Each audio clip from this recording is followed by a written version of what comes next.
The violence in the Middle East sparked crowds at Kennesaw State University today, calling for a ceasefire now. Atlanta News First reporter Chelsea Beinfor is live on KSU's campus about 25 miles north of Atlanta. What are they saying there, Chelsea?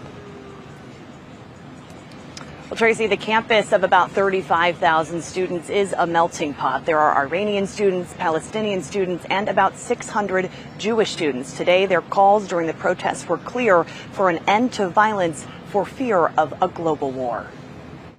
Resistance is justified! Resistance is justified! Chants for a free Palestine erupted in the middle of Kennesaw State's campus Monday morning as students and members of the Party for Socialism and Liberation called for a ceasefire and for the United States to stop sending money and resources to Israel. Not another penny, not another dollar!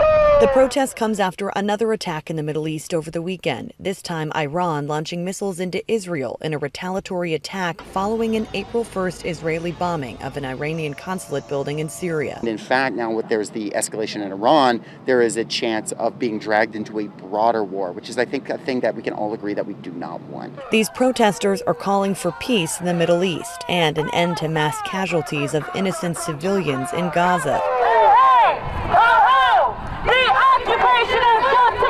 But after the initial Hamas attack on Israel on October 7th, which killed thousands of Jews, some students at KSU feel differently. Dave Clark stood proudly in his own beliefs, carrying an Israeli flag as he watched other students join a picket line for Palestine on campus.